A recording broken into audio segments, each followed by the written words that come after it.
My first job is not related to geology. My first job is related to diamond, but is diamond utilized in technology.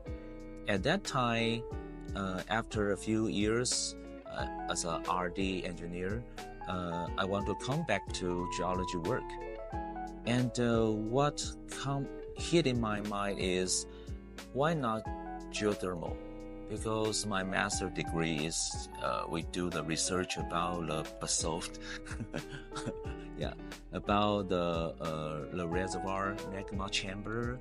So I think why we utilize the geothermal energy. At that time, about 15 years ago, I tried to figure out the failure and the reason why we abandoned the geothermal power plant. And I joined a company that they drill for hot spring.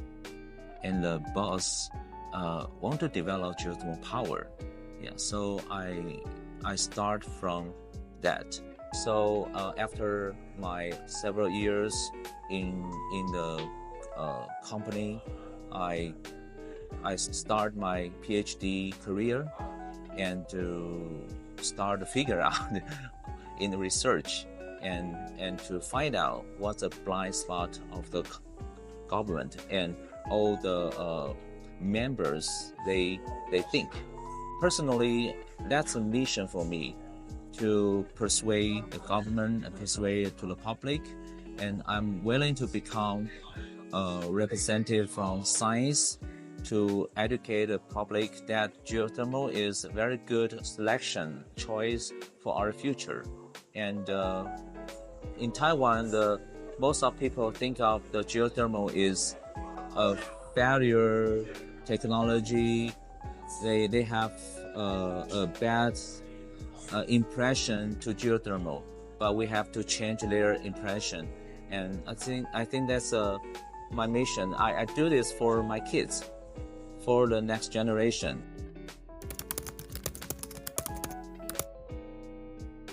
For the boundary of the law, the barrier of the law is quite obvious in the counties and the central government, because before the last year, the developers, the geothermal developer, they have to follow the hot spring law to develop geothermal or to make a plan for geothermal power plant.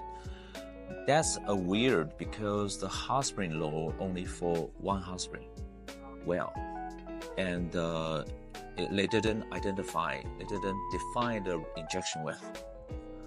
And geothermal power plant need quite a lot of production wells, injection wells, and the county government cannot make a commitment to pass their project. So that's a struggle from the county government. So the central government, based on our suggestion, they make the new chapter for the renewable energy law, so make much easier and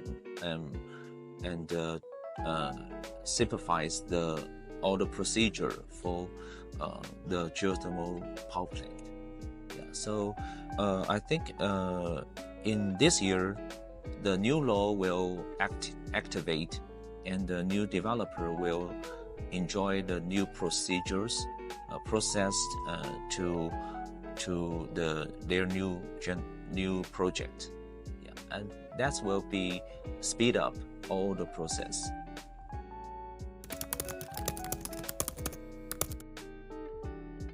Our organization is a young group. We come from 2019, and combined with local partners and local companies and scientists and professors and students.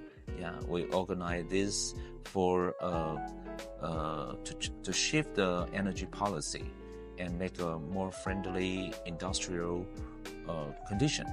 Yeah, so we figure out some trouble, some boulders of the barrier of in policy, in energy policy.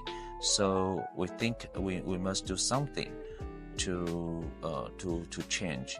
The first step, we claim that Taiwan have to open all the exploration data in geothermal field. That data come from 1966 and to 2020. So the geological survey, they accept our asking. So they have the WebGIS database, and the Minister of Economy support our ideas, and also Congressman is also support this idea. So those things have been done by 2019. And when the data is open and the EIA also become less limited to geothermal energy, so that's make the geothermal industry have much more light to see, okay, it's possible. And the second step, we have to shift the idea of the governor, because we once have a geothermal power plant about 40 years ago, but that power plant had been abandoned.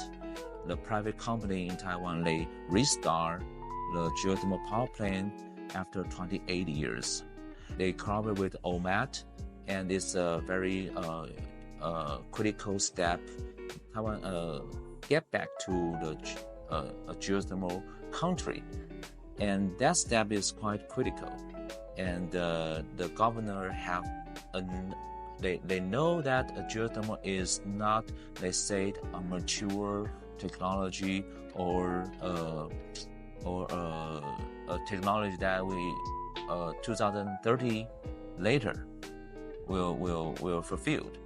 So the government, they shift their ideas and they make the better energy policy for geothermal. That's what we are doing in these years.